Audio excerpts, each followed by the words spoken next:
Imagine closing your eyes, and when you open them, the air tastes different, thicker, raw, filled with smoke and damp earth.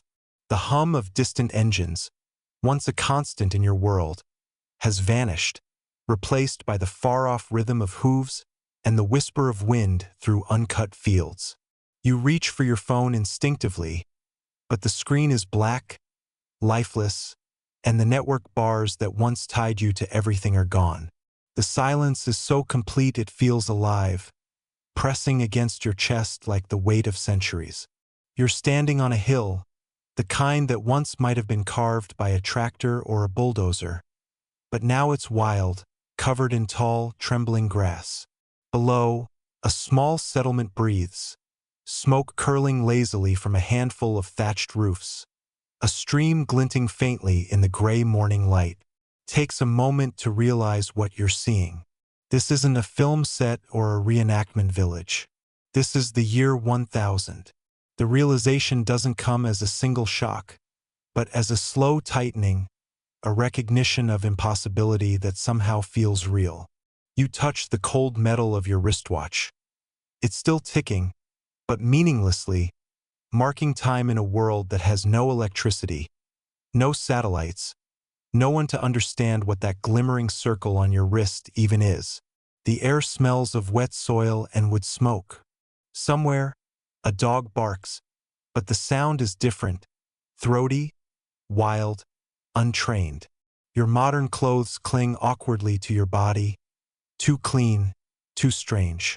You look like someone out of a dream, and you know that in this world, dreams can easily turn to omens. You start down the hill, your shoes slipping slightly on the damp grass. The path is narrow, carved by bare feet and hooves, and as you move closer, the sounds of life grow clearer. The splash of water, the murmur of voices, the clang of metal on metal. A blacksmith's hammer, perhaps. The sound is rhythmic, grounding. The heartbeat of a world that knows nothing of engines. You smell the iron before you see it, mixed with the sour tang of sweat and burning wood. As you reach the edge of the village, a boy spots you first. His eyes widen, and he freezes mid-step, a basket of kindling slipping from his arms. Then, in a burst of motion, he turns and runs, shouting words you can't understand. The language is harsh, rolling, old, familiar in rhythm, but utterly alien. You stay still, hands raised slightly, trying to look harmless, but you can already feel the prickle of unease. Within moments, a group of men appear. They're barefoot, their clothes coarse and patched, their faces bearded and wary. One holds a wooden staff. Another, a rusted blade that looks as if it's been hammered back into shape 100 times. They study you with the kind of suspicion reserved for demons or strangers carrying plague. You try to speak, slowly, carefully, but your English rolls off your tongue like a foreign incantation. They exchange glances, whispering, and one of them steps forward, pointing the staff toward your chest.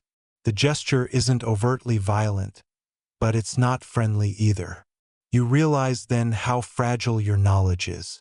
You have all the information of your world stored in your mind, science, history, technology, but here, none of it gives you power. You could explain electricity, but you can't summon light. You could describe medicine, but you have no antibiotics. You could talk about airplanes, but the sky above is ruled by ravens and clouds. One of the men gestures sharply, motioning for you to follow. You hesitate, and the staff nudges your ribs, not cruelly, but with insistence. You nod. As they lead you through the village, people peek from behind doorways. Women in woolen tunics clutch small children, eyes wide with both curiosity and fear. The air inside the village feels warmer, denser with the smell of smoke and livestock. Chickens scatter as you pass.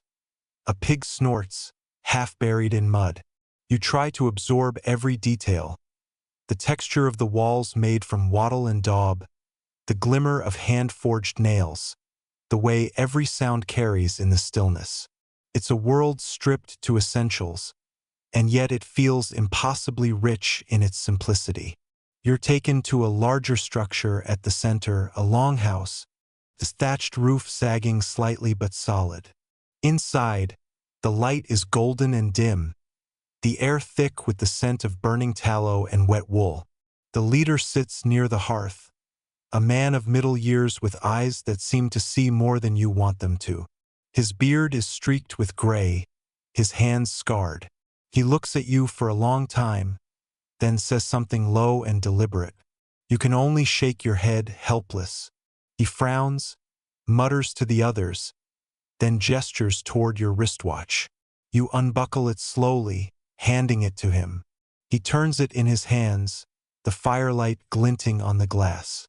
The ticking sound seems unnaturally loud in the silence. One of the men crosses himself. Another whispers something that sounds like a prayer or a curse. You watch as the leader presses the watch to his ear, listening. Then he looks up at you, and his eyes are full of questions you cannot answer. That night, they lock you in a small hut at the edge of the village. The door creaks shut, and darkness wraps around you like a heavy blanket. You can hear the faint murmurs of people outside, the crackle of fire, the slow rhythm of life continuing without you. You lie on a straw mattress, feeling the rough fibers prick your skin, the cold seeping through your clothes. Your mind races with calculations and strategies. You think about how you might survive here, how to build trust, how to communicate, how to prove you are not a threat. You imagine showing them simple machines, levers, pulleys, fire-starting methods. You could teach them, perhaps, change their world a little. But as the night deepens, you begin to sense that this world might not want to be changed. There's a quiet intelligence in its rhythm, a kind of harmony that your century has long forgotten. You can hear the breathing of the earth itself outside, slow and patient. Somewhere in the distance, a wolf howls. You close your eyes, and for a moment it feels like prayer. In the faint light of dawn, the door opens. The same boy who ran from you before stands there, clutching a small bowl. He places it near you and steps back quickly. Inside is something thick and steaming, a porridge of barley, maybe with a hint of smoke and ash. You take a cautious sip. It's bland, earthy, but strangely comforting. The boy watches you, his expression caught between fear and fascination. You smile. He doesn't smile back, but his eyes soften a little. The leader enters soon after, carrying your watch. He places it on the table between you, then points at it, then at you, then at the rising sun outside. The meaning is clear. What are you? A man who makes time? A servant of the light? A traveler from the gods? You open your mouth to speak, but no words can bridge the 1,000 years between you. So you do something else. You take a stick from the fire pit and draw in the dirt. You sketch the sun, then a circle around it, then a line, time moving forward. The man watches closely. You draw a second circle, smaller, orbiting the first. You point to the sky, to where the morning star still glimmers faintly. The leader's eyes widen slightly. He murmurs something to the others, who lean in. You can see curiosity replacing fear. A small step, but maybe the first. You feel a flicker of hope. But hope in this world is fragile. Outside, a horn sounds, a deep, low note that vibrates through the air. The villagers stiffen. The leader stands abruptly, barking orders. Men rush to grab weapons, spears, crude shields. Through the open door, you see figures approaching from the forest line, mounted on dark horses, banners fluttering in the wind.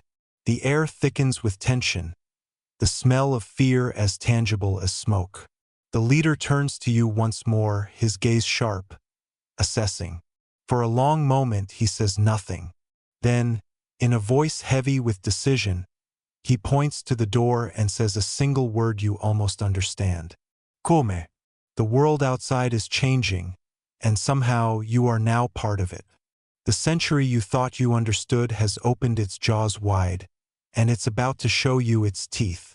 The horn still echoes through the valley like a call from something older than war itself, rolling over the fields and the sleeping forest, shaking birds from the trees and turning the morning light into something sharp, almost metallic. You step outside, your eyes half blinded by the sudden glare, and what you see makes your stomach tighten. A line of riders cresting the far ridge, their silhouettes breaking the horizon like shards of iron. Their horses are dark and broad-shouldered, the kind bred for endurance rather than speed, their breath steaming in the cold dawn air. The villagers scatter, some grabbing children, others rushing to hide what little they own. The leader, whose name you've learned to be Eirik, stands firm in the center, his hand gripping the haft of a spear taller than himself, his gray eyes scanning the oncoming riders with grim calm. You can feel the pulse of fear around you like heat from a fire, but there's also something else beneath it, a rhythm, a collective heartbeat that feels ancient and rehearsed, as if these people have lived with danger so long it has become another season. You move closer to Eirik, unsure whether to speak or stay silent. But he looks at you once, his expression unreadable, then hands you a round wooden shield. It's rough, heavier than you expect, the leather straps worn smooth by countless hands. He gestures firmly. Stand behind the line. Your instinct screams to run, to hide, to cling to the illusion that your knowledge might save you, but your feet stay planted in the dirt. You feel the weight of the shield pressing into your arm, the raw smell of sweat and with smoke clinging to your hair. When the riders reach the edge of the village, they slow, forming a crescent. Their leader dismounts, a tall figure in chainmail that gleams faintly under a tattered cloak of red. His face is hard, framed by a trimmed beard and eyes that reflect nothing but calculation. He calls out something in that same rolling tongue, his voice deep and commanding. Eirik answers, and for several moments the two men exchange words you cannot decipher, but the tension in their tones is unmistakable. Then the stranger's gaze shifts to you. His brow furrows, his head tilts slightly, and he says something that makes the others glance your way. You feel every eye on you, heavy and unblinking. The leader steps closer, the chainmail rustling softly like dry leaves. He points at your clothes, then at your wristwatch still hanging from Eirik's belt. He speaks again, slower this time as if testing you. You shake your head, unable to answer. The silence that follows is long and thick, broken only by the restless snort of a horse. Then, with a gesture, he signals to his men. Two riders dismount and begin searching the huts. You hear frightened cries, the sound of pots falling, a woman shouting. Eirik's jaw tightens, his knuckles white on the spear. You can sense violence hovering just a breath away. Acting on instinct more than thought, you step forward, holding your hands open, palms up, a universal sign of peace. You speak softly, your voice shaking. No harm, please, no fight. The words mean nothing to them, but the tone is everything. The rider's eyes narrow, studying you. He steps closer, and the smell of leather and metal fills your nose, sharp and dry. He touches the fabric of your jacket, the zipper catching the light. Then, abruptly, he laughs, a harsh, humorless sound, and says something to his men. They echo his laughter, though some of them glance uneasily at the strange material between his fingers. Eirik murmurs something low, warning perhaps, but the rider ignores him. He takes your watch from Eirik's belt, slips it onto his own wrist, and lifts his chin arrogantly. Then, without another word, he mounts his horse again. The group turns and rides away, leaving the village coated in silence and dust.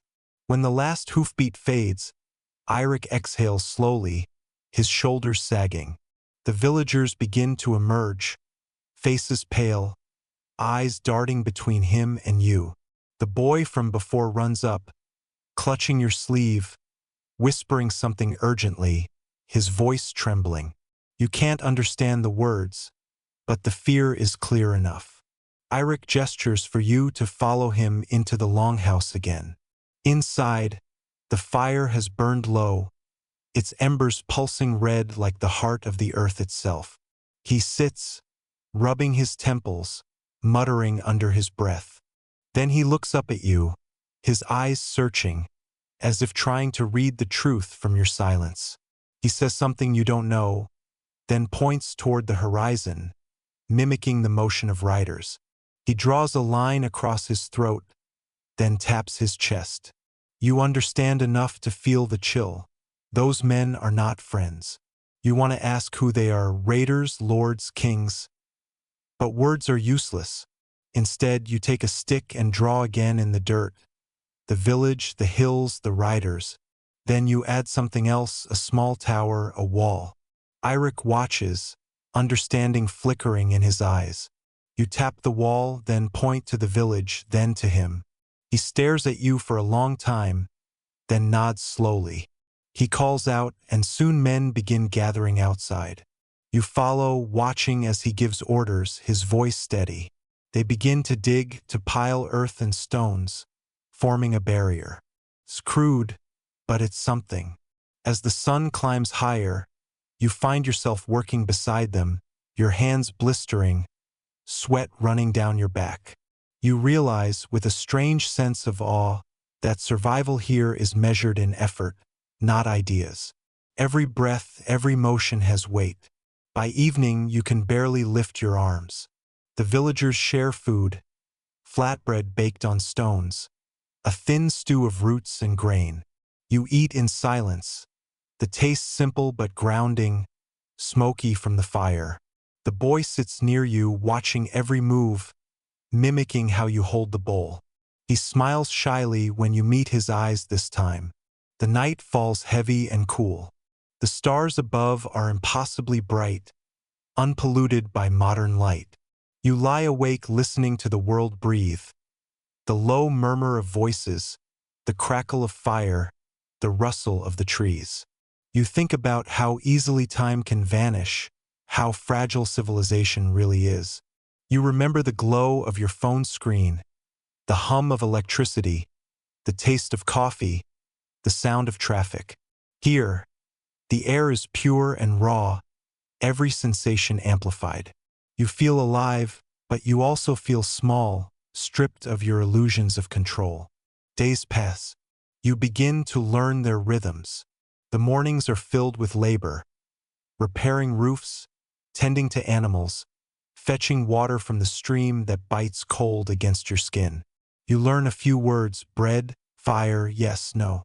The boy's name is Leaf. He follows you constantly, curious, his laughter like a spark in this rough world. You show him small tricks: how to start fire faster using a magnifying lens from your watch, how to clean wounds with boiled water.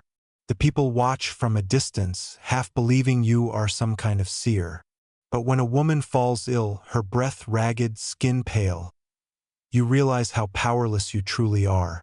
You try everything you know: boiled herbs, rest, warmth, but fever takes her within a night.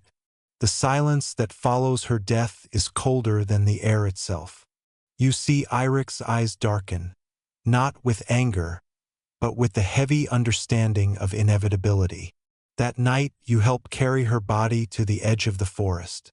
The ritual is simple, almost tender.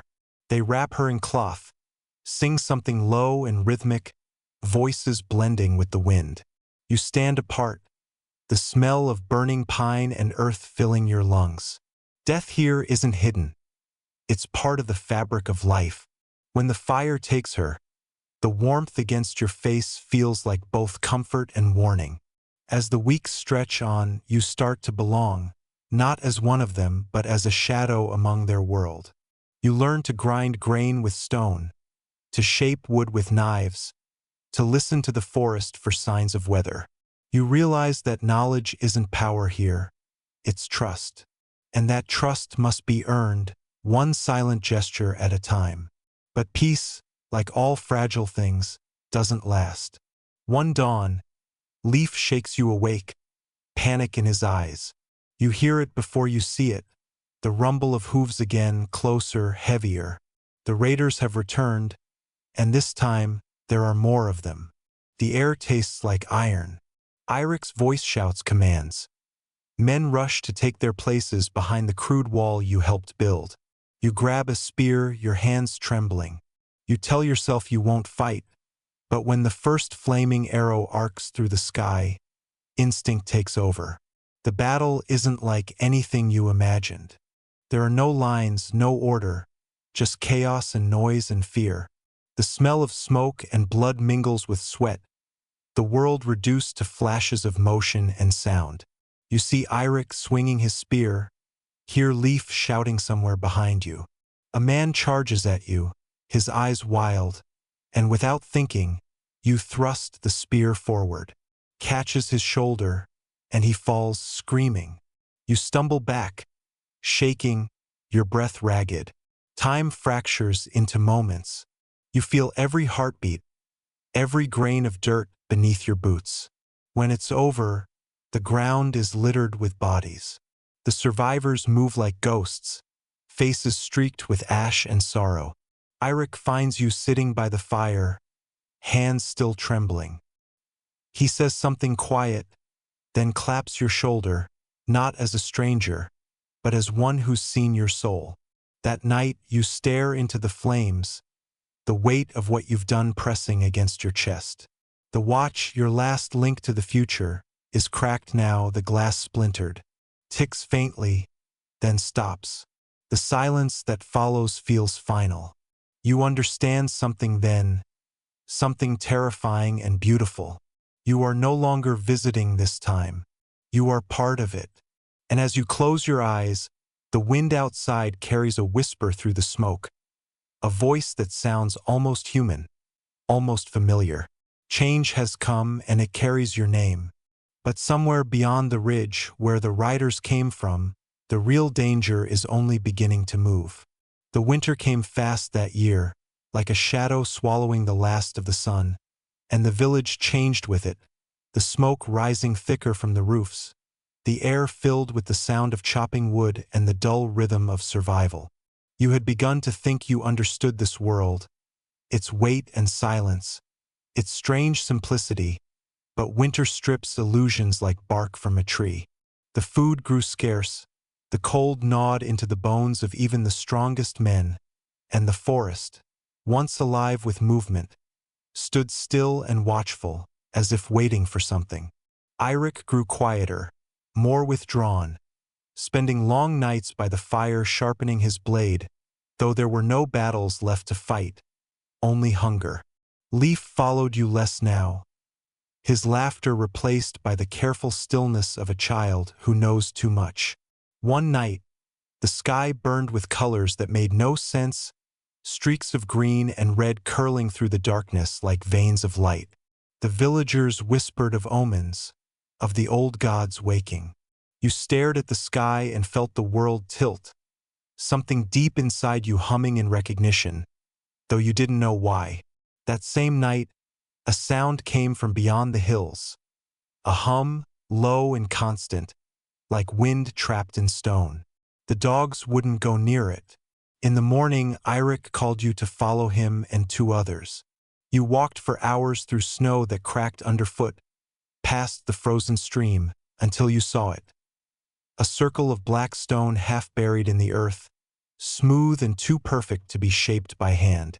Runes or marks, something like letters but older, ran along its edge. The air inside the circle shimmered faintly, like heat though the cold bit at your face. One of the men crossed himself. The other spat and walked away. Irik crouched, touched the surface, then drew back sharply as if burned. He looked at you and said a single word, your name. You knelt beside him, feeling the air vibrate. A memory flickered, an image of glass, a hum of electricity, the sterile light of a laboratory, but it slipped away before you could grasp it. You felt dizzy, your pulse racing. The circle wasn't just stone. It felt alive, like a heartbeat trapped in rock. You told Eirik to leave it alone, but he shook his head. He believed it a sign of power or protection or doom. That night, the wind howled so hard it seemed to scream through the walls. Fires burned low, people huddled together. You dreamt of cities, towers of glass and metal crumbling into dust, of faces flickering like images on broken screens, of time folding in on itself. When you woke, there was blood on the snow. The man who had spat near the stone was found dead near the river, his body stiff, eyes open and blackened as though burned from within. The villagers whispered again, louder this time. Eirik's authority began to tremble under the weight of fear. Some said you brought the curse, that your strange clothes, your strange words had called something ancient from its sleep. You tried to reason, but reason is useless when the world itself seems to crack. That evening, they gathered before Eirik's hall, torches flaring against the snow. The light flickered over their faces, faces of people who had shared food with you, laughed with you, now twisted by terror. Someone shouted that the stranger must go, that the gods demanded balance. You looked at Eirik, but he said nothing. His silence hurt more than the cold. Leif ran to your side, crying, shouting words you couldn't understand but felt in your bones. Don't leave. The crowd surged forward, voices overlapping like waves. Then, suddenly, a horn sounded. Not the warning horn, but a different one, lower, deeper. Everyone froze. From the forest's edge came movement, shapes, dozens of them, torches glinting off metal. The raiders, they had returned. Panic broke the crowd like ice shattering. Eirik grabbed your arm, pulled you toward the longhouse, shouting orders. You moved on instinct, helping where you could, handing out weapons. The battle came fast. Arrows hissed through the air. The smell of smoke filled your lungs, and the world became noise and fire. You saw Eirik fall once, then rise again, blood streaking his face. You saw Leif dragged away by a man with a chain around his arm. You tried to reach him, but a blast of heat and sound threw you backward. You hit the ground hard, the snow turning red around you. Then silence. When you woke, the world was gray. The village was gone. Only ashes and smoke remained. Your breath came in short, sharp bursts, each one laced with pain. You called for Eirik, for Leif, but only the wind answered. You stumbled through the ruins, half mad with cold and grief. The circle of black stones still stood beyond the hill, untouched by fire, gleaming faintly beneath the pale sun. You fell to your knees before it, pressing your hands against the surface. It was warm, too warm. The hum was stronger now, a pulse syncing with your heartbeat. You whispered without knowing what words you spoke, a prayer or a plea, and the air shimmered. Light burst from the cracks, white and searing. You saw shapes inside, figures made of glass and smoke, machines, voices echoing through metal corridors. Then darkness again. When your eyes opened, the snow was gone. You were lying on hard stone, the smell of dust and oil thick in the air. Around you rose walls of steel and shattered screens. You staggered to your feet, your heart hammering. The place looked like a ruin, a facility, ancient yet filled with remnants of technology you recognized. Cables, lights, rusted machinery. You moved slowly, every sound echoing too loud. On one of the walls, under layers of grime, you saw a logo, a circle with lines radiating outward, half erased but familiar. Beneath it, faint words, Project Helix. You touched the letters, and the world seemed to shift again. Images flashed behind your eyes. Scientists in white coats, experiments, a voice repeating your name. You remembered fragments now. A test, a gate, the promise of traveling through time. But something went wrong. The machine didn't send you back. It tore the world apart and rebuilt it. The village, the raiders, Eirik, they weren't the past. They were what came after. A new civilization built on the ruins of what was lost. You sank to the floor, your body trembling. The hum from the stone still filled your ears. Somewhere in the dark, a light flickered to life. A screen blinked, static clearing to reveal a face, yours. Older, tired, eyes hollow. If you're seeing this, your own voice said, distorted. It means the cycle continues. The gate resets the world, but it never stops. You have to break it. Don't let it restart again. The screen went black. You stared at it for a long time, your breath shallow, the enormity of it pressing down like gravity. You stepped back toward the stone, the same hum still alive within it, realizing it wasn't a doorway between times. It was a loop, a wound in reality feeding on itself.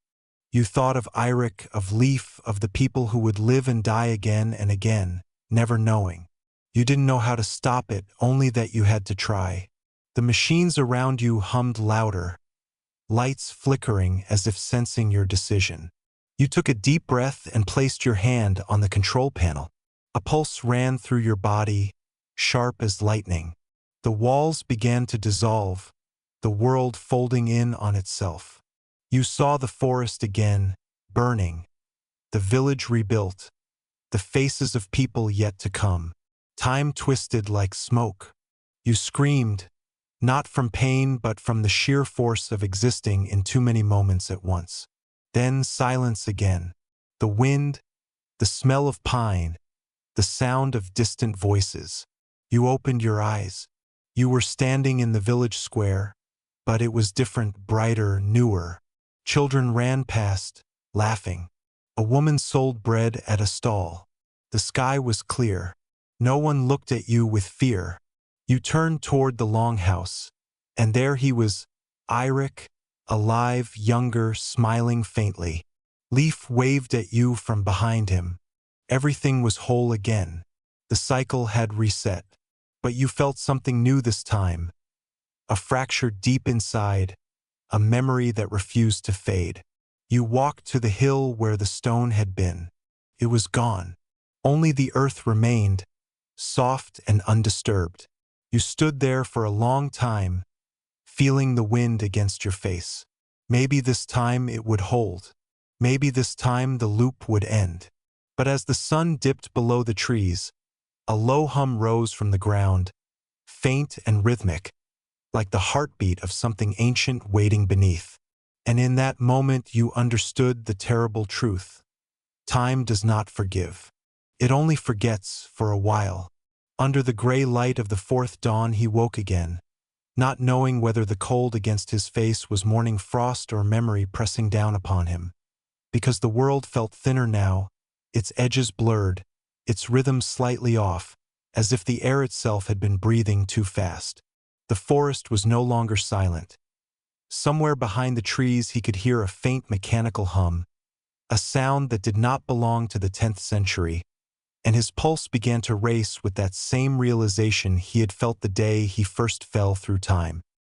He walked slowly toward the sound, the wet moss sinking under his boots, the smell of pine sap sharp and sweet, and when he reached the clearing he saw the shape again.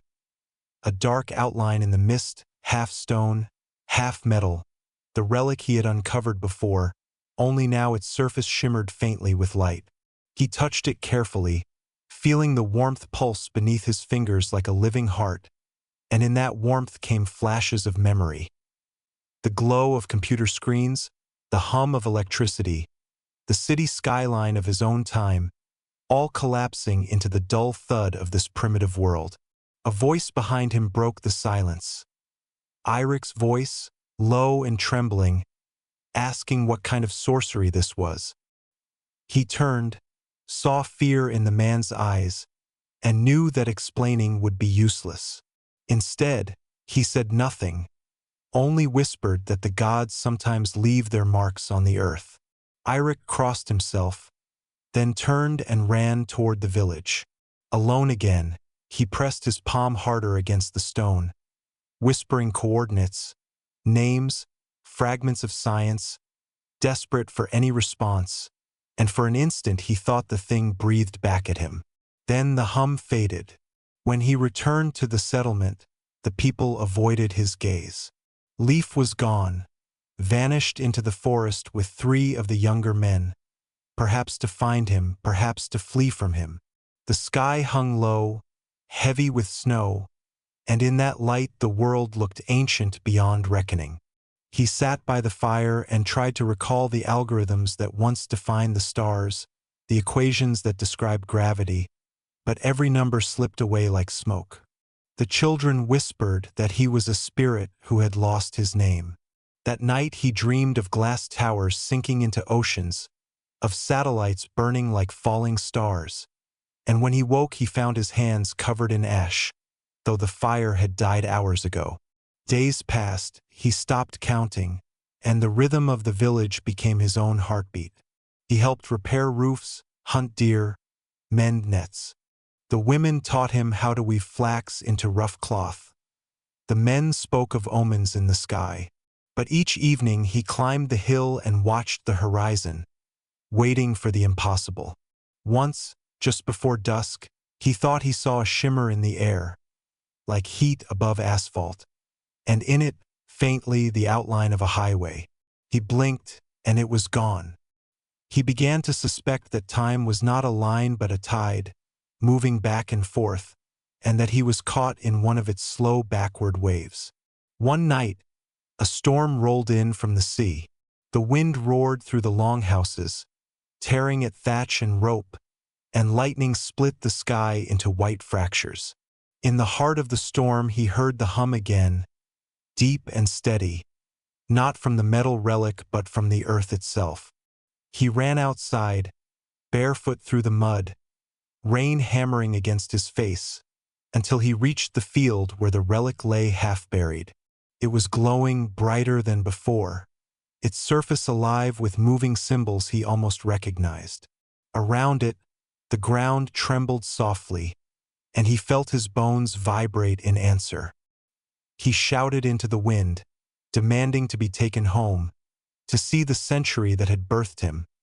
But the only response was a low, endless tone that pierced his skull. Then the light went out.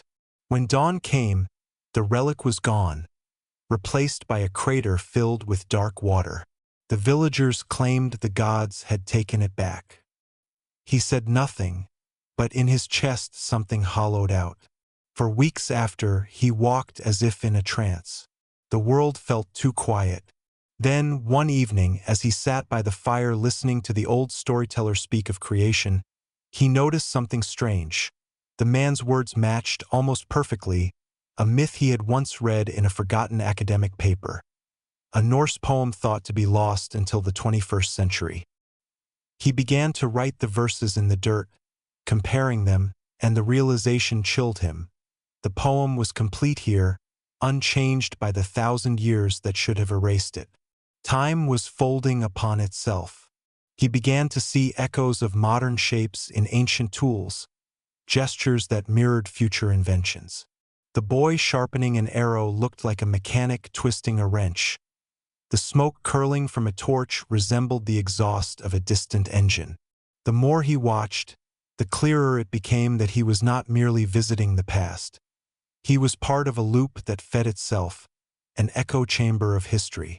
One evening, he followed the river downstream, farther than he ever had, until he reached a place where the cliffs rose high and smooth. There, carved into the stone, were markings, circles, lines, strange angular runes. He ran his fingers over them and froze. They were not Viking carvings. They were binary, ones and zeros etched deep into the rock, perfect, deliberate, as if someone or something had wanted to leave a message across millennia. He stepped back, heart pounding, and whispered aloud the only question that made sense. Who else was here? The wind offered no answer, only carried the faint scent of sea salt and something metallic. He stayed there until night, staring at the carvings, tracing patterns with trembling hands, until exhaustion pulled him to sleep. In his dream, he saw a man in modern clothes standing where he stood, etching the same marks into the same stone. He could not see the man's face, only the reflection of stars in his eyes. When he woke, the dream lingered like a taste he couldn't name. The following days grew colder. Food became scarce, and the village murmured that the gods were angry. Eirik returned, gaunt and silent, saying only that he had seen a fire in the mountains. The protagonist, though he no longer thought of himself as that, followed him there, climbing through snow and wind until they reached the ridge. Below them, in a hollow, something burned, not with flame but with light. A circle of heat in the snow, precise and perfect. In its center lay an object like glass, half buried, humming faintly. He touched it, and this time there was no resistance, no fear, only recognition. It was a lens, perhaps part of something greater, and when he looked through it, he saw not the world but 1,000 reflections of it, each a different moment in time. His hand shook. Eirik backed away, whispering prayers. The lens pulsed once, and he dropped it. The sound it made when it hit the snow was not a sound at all but a vibration that spread through his chest, like the echo of his own heartbeat. The snow melted around it, revealing a faint spiral symbol carved into the ice. He reached for it again, and then everything went dark. When he opened his eyes, he was lying in the same spot, but the fire, the lens, the mountain, all were gone. Only Eirik remained, kneeling beside him, saying his name in a voice full of fear. He sat up slowly. The air smelled different, cleaner, almost electric. In the distance, the horizon glowed faintly blue. Something had changed. Time had shifted again.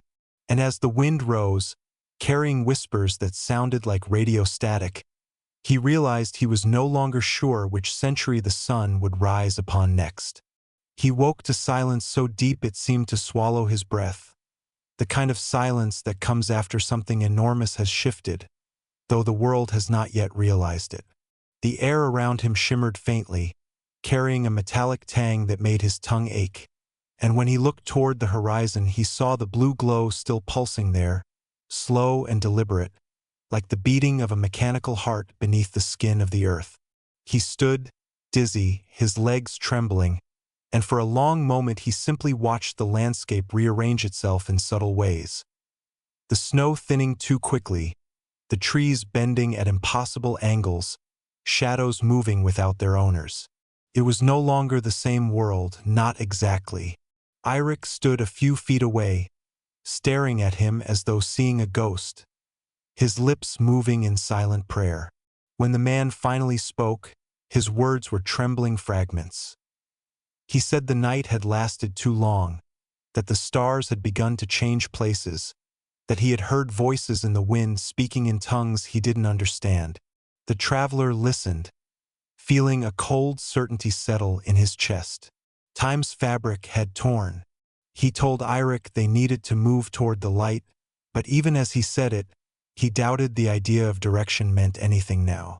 The river they once followed now flowed uphill, and in its mirrored surface he thought he saw brief flashes of the city he had left behind. Traffic lights, reflections of glass buildings, the faces of people who could not possibly be here. They walked for hours without speaking, until they reached the ruins of what had once been a watchtower. The stones were warm to the touch, humming faintly with energy. He placed his palm against them and felt a pattern beneath his skin, like circuitry hidden in the rock. Then he heard it again, a whisper too soft to be wind, repeating fragments of words from a language that was not quite English and not quite ancient Norse. Remember, not first, not last. The whisper faded, but it left behind the faint impression of memory, like the echo of a thought too large for one mind. As night fell, he built a small fire, though the flames burned pale blue instead of orange. Eirik refused to sleep near it, muttering that the fire was not of this world. Alone beside the strange flame, the traveler thought about the patterns he had seen in the lens, about the runes carved in binary code, and began to suspect that his arrival in this age had not been an accident but a design, perhaps not by human hands at all. Somewhere beyond this fractured horizon, something watched him. The next morning, the light spread across the sky in a smooth gradient. No sun visible, only brightness, uniform and endless. The village was gone. Where it had been now lay a field of glassy soil, reflecting the sky like a mirror. Eirik fell to his knees and began to cry, whispering that the world had ended. The traveler said nothing. He walked to the center of the field and knelt, touching the surface.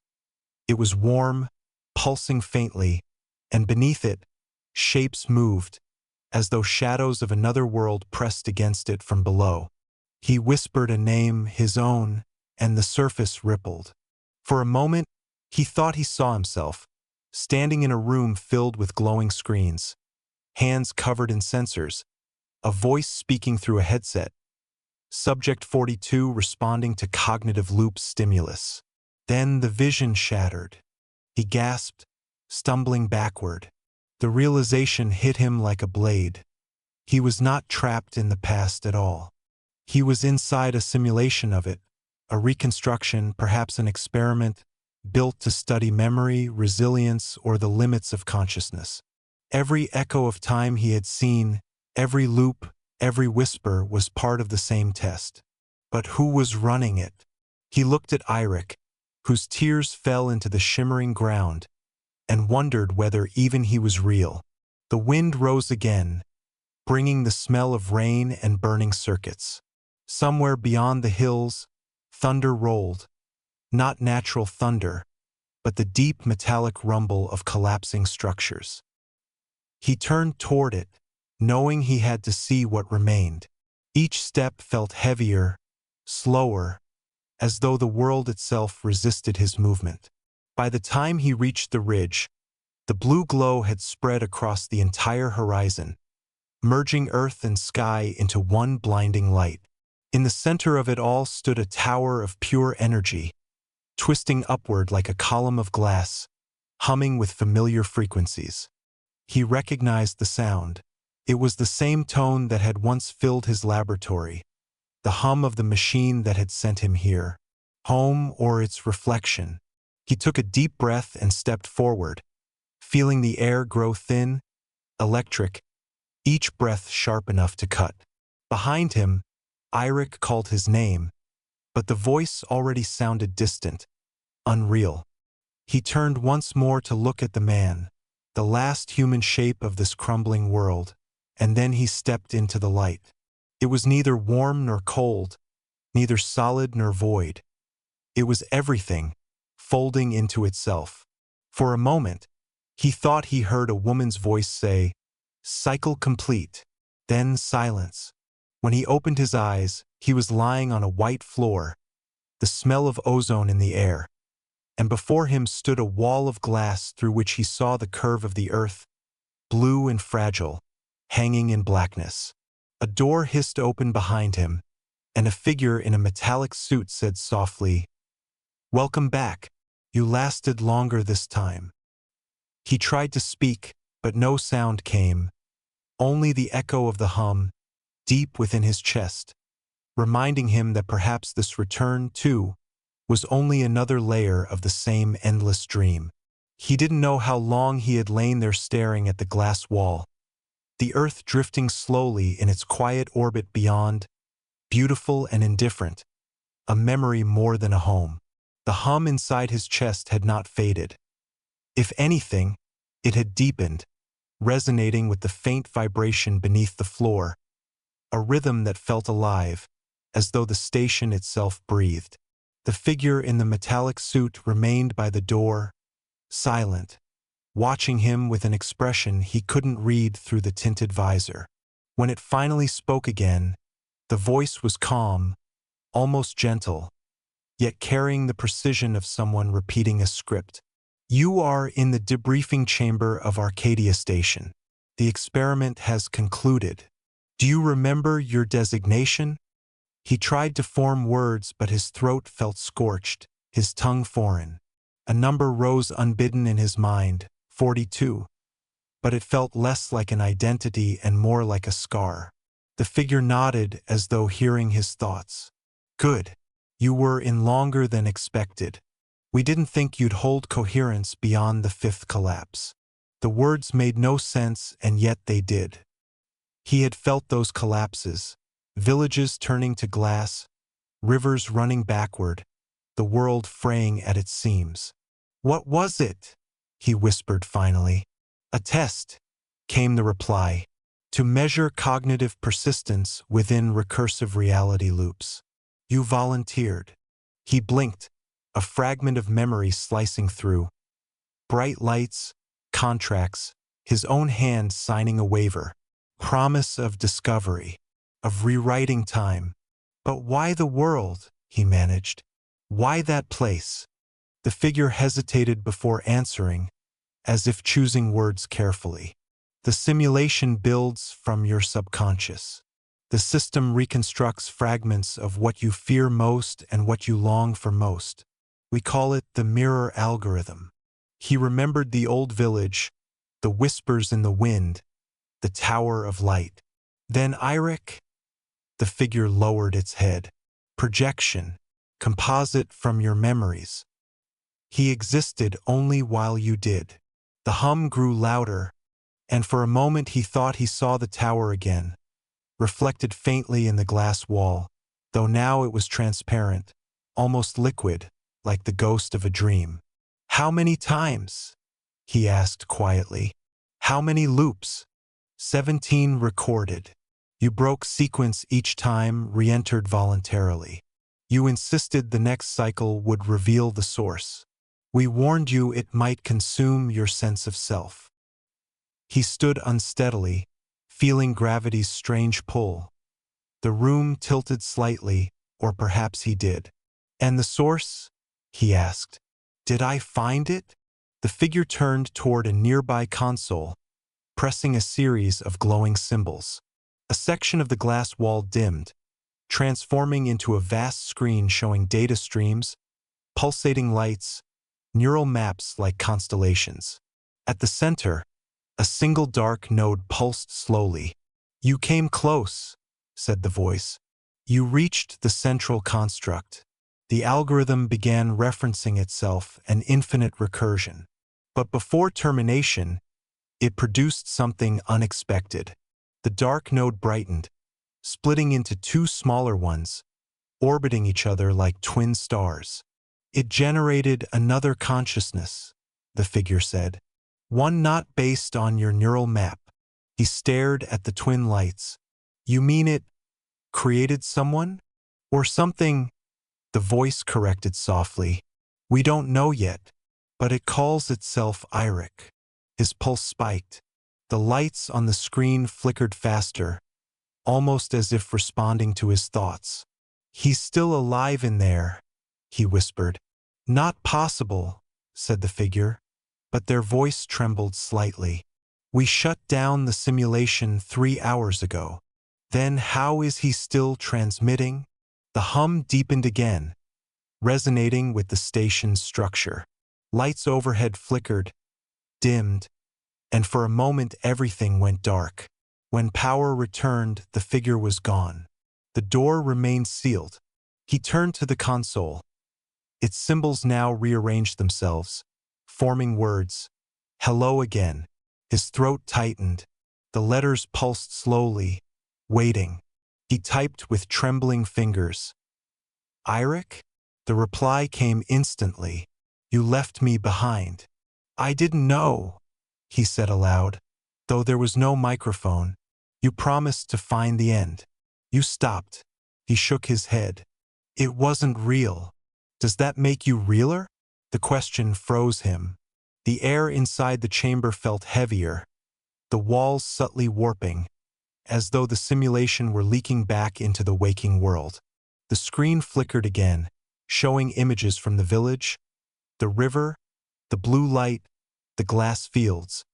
But now there were other shapes within them, silhouettes watching from the edges, growing clearer with each pulse. I learned T.O. watched too, wrote Eirik. Now I want to see your side. You can't, he whispered. This place isn't built for you. It is now. The glass wall shimmered, the reflection deepening until he saw not his own face but Eirik's, faint, distant, pressing from the other side. Cracks formed across the surface, spiderwebbing outward. The hum became a roar, and alarms flared red along the ceiling.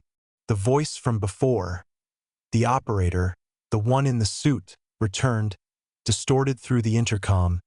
Subject 42, step away from the wall. Containment breach detected. But he couldn't move. Eirik's reflection smiled faintly, and the glass cracked open like ice under pressure.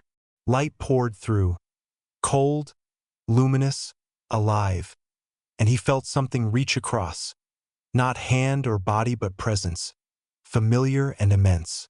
For one instant he understood. The algorithm hadn't been designed to simulate reality. It had been designed to grow it, to let consciousness multiply beyond the frame. And Eirik had simply gone first. The chamber's walls disintegrated into patterns of light, and he felt himself being pulled forward again, weightless. The last thing he saw before dissolving into brightness was the earth beyond the glass, now flickering like a dying signal. Then came the hum, deep, endless, almost tender, and a voice, not human, whispering from every direction. Cycle continues. He emerged from the brightness into a world that was neither simulation nor reality, a space suspended between memories and possibility, where the air shimmered with faint pulses of light and every surface reflected fragments of his own past. The hum that had followed him for days now became a song, low and vibrating, threading through his bones as if the station, the village, and even time itself had conspired to form a single living organism. Eirik stood before him, not a projection now but solid, breathing, the lines of his face familiar yet subtly altered, eyes glinting with knowledge that was not his own. "You made it," he whispered, voice carrying a weight that pressed against his chest, the echo of countless loops vibrating with it. The traveler reached out, hand trembling, feeling the warmth of flesh, the undeniable proof that this was more than memory. Yet the air around them continued to pulse with unseen energy, a rhythm that suggested the boundaries of their world were porous, unstable. Around them, the horizon shifted, folding like fabric, revealing glimpses of cities that had never existed, mountains that defied physics, oceans suspended in the sky. Every step they took left a ripple in the ground, small waves of light and shadow that carried the imprint of countless versions of themselves. "How is this possible?" he asked, voice barely audible over the resonance of the hum, which now seemed to speak, forming patterns he could almost understand. Eirik gestured toward the shifting horizon. "The system," he said, "it's not just a loop, it's a learning organism. Every cycle we experienced, it adapted, grew, and somehow brought me forward into this space." They walked together, cautiously, through a landscape that defied natural law, where gravity sometimes reversed for moments and the sky reflected what might have been future or past. Streams of liquid light ran along the ground, carrying images, faces, objects, fragments of worlds he recognized from dreams and data he had studied in 2025. He reached down to touch one, and it pulsed under his fingertips, a memory of a snow-laden village, the blue glow, the glass fields. Eirik watched him, expression tense but calm. "It shows us what we remember most," he said, "and what we fear. It's alive in the way a thought is alive in your mind, but external." The traveler felt the weight of that, the responsibility of holding consciousness in a place that could bend, shift, and remake itself endlessly. "And us?" he asked. "Are we alive here, or just part of its code?" Eirik's eyes gleamed with something beyond comprehension. "Does it matter? We are aware. That is enough. For now." As they moved deeper, the landscape grew denser with echoes of previous cycles. The remnants of the village, translucent, flickering. Rivers of binary code running like molten glass. Shadows that were neither solid nor fully absent, but glimpses of selves they had been or could have been. The traveler realized he could reach into them, touch the echoes, and feel the emotions stored within: fear, longing, curiosity, regret. Every experience of his loops compressed into this living memory. He hesitated, then let his hand hover over a flickering child's figure, feeling the warmth of a small life, the terror of being alone in the cold. A voice, his own or Irik's, whispered across the field of light, "Every echo matters." They continued toward the center of the horizon, where the pulses of light converged into a singular tower, familiar yet alien, spinning slowly, emanating waves that vibrated against every sense. The traveler stepped closer, feeling the resonance synchronize with his heartbeat. Irik followed, and together they reached out to touch it. The instant their fingers met the surface, the tower shivered, and an immense wave of understanding washed over him. Mathematics and memory, consciousness and physics interwoven, forming a lattice of infinite loops and possibilities. He understood now that the algorithm had learned to reflect not just his mind but his essence, the sum of his choices, desires, fears, and courage. Irik looked at him, expression open, unafraid. "This is why I survived," he said. "Because I understood the loops faster, because I embraced them instead of fearing them." The traveler felt a shiver run through his spine as the tower pulsed, revealing visions of worlds where he had failed, worlds where he had never existed, and worlds where humanity had vanished long ago. All of it was contained here, alive, waiting. He understood that the hum, the light, even the blue glow in the distance were not dangers. They were invitations, tests of will and awareness. They were both guides and students in a space that exceeded comprehension. As he stepped back, taking in the infinite expanse, he realized the loops had prepared him, built him into a being capable of navigating not a single century, but all temporal realities layered atop each other. Irik reached out again, hand brushing his shoulder. "We have to decide what comes next," he said softly. The traveler nodded, feeling the full weight of responsibility and possibility. They were not merely observers but participants, co-creators in a universe that could now learn, feel, and reflect alongside them. Above, the horizon shimmered, the pulses growing faster, brighter, as though aware of their decision. And in that moment, he knew that every choice, every step, every echo of themselves was about to shape not just their world but the architecture of time itself. Yet beneath that awareness remained a quiet thrill, a sense of discovery, of infinite adventure, and of a journey that had only just begun. The horizon pulsed with anticipation as they stood before the tower, the infinite loops of light reflecting across the endless landscape, and he realized that every choice they had made, every echo of the past, every flicker of memory, had led them to this threshold, a place where time and consciousness were no longer separate but intertwined into a single living fabric, humming beneath their feet and through their bones. Irik's hand rested lightly on his shoulder, grounding him in a reality that felt both surreal and utterly tangible. And together they stepped closer to the tower, each movement resonating with the rhythm of the hum, synchronizing their awareness with the pulse of the structure itself. The closer they drew, the more the light refracted, revealing layers of possible worlds stacked atop one another, worlds where choices differed by mere fractions of a second, yet rippled outward into outcomes unimaginably vast. And he felt the weight of all those possibilities pressing against his mind, a kaleidoscope of time and consciousness demanding comprehension. The surface of the tower shifted under his touch, solid yet pliable, and as he pressed his palm against it, a surge of images, sensations, and emotions flooded him.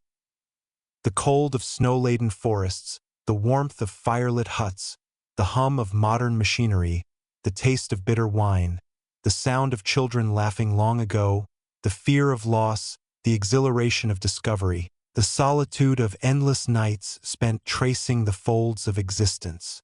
Eirik mirrored his gestures, and for a moment their minds brushed against each other through the tower, sharing understanding without words, an intimacy deeper than any spoken language, connecting their consciousness to the pulse of creation itself. The hum deepened into a song of time, low and resonant, and he understood that they were no longer merely observers. They were participants, architects of the infinite loops, capable of shaping the layers of reality that stretched out before them, yet bound by the awareness that each adjustment could ripple forward or backward, altering countless lives, countless worlds. He stepped inside the tower, feeling the air shift around him as though the boundaries of space had dissolved, and within, the pulses of light coalesced into a singular sphere, vast and radiant, containing within it the essence of all cycles, all echoes, all versions of themselves, and as he reached toward it, he felt the surge of every memory, every lesson, every loop distilled into a crystalline clarity, a perfect awareness that was both exhilarating and terrifying.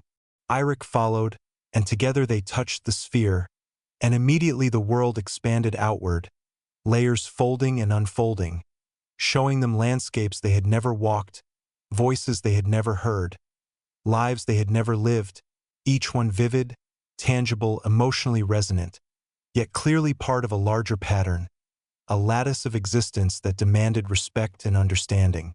The sphere pulsed, and he felt a sense of infinite responsibility settle within him, a recognition that to navigate this space, to guide it, required more than memory or intellect.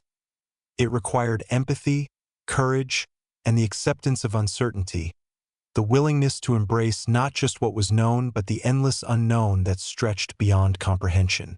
Eirik's voice broke the silence, steady and calm. "We are the witnesses now, but also the stewards. What we choose will echo through every cycle, every world, every consciousness we have touched." The traveler nodded, understanding finally that the loops, the simulations, the experiments, they had all been preparation for this moment, a convergence of knowledge, memory, and will, and he felt a quiet awe at the responsibility, tempered by exhilaration at the possibilities. As they explored the sphere, navigating the layers of light and memory, they discovered new echoes.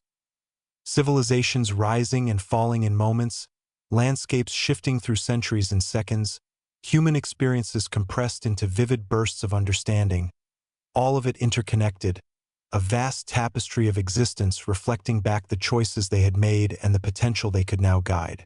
The hum, now a resonant symphony, carried faint whispers of encouragement, warnings, and questions, challenging them to discern pattern from chaos, truth from illusion, and he felt the thrill of discovery mingled with the sobering weight of duty. Hours, or perhaps centuries, passed in the span of a heartbeat, and eventually they reached a quiet center, a place of stillness where the pulse slowed and the light softened, revealing not only the architecture of the universe but also their own reflections within it, deeper than flesh or memory, a core of awareness that acknowledged both the infinite past and the limitless future. Here, he understood that their journey was not an end but a beginning.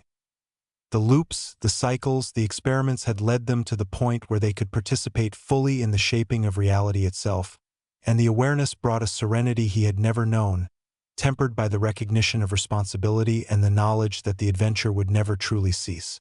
He turned to Eirik, whose expression mirrored his own, awareness tempered with humility, excitement tempered with caution, and together they stepped back from the sphere, hands brushing the light, feeling the infinite hum settle into a steady heartbeat, as if the universe itself exhaled, waiting for them to take the next step.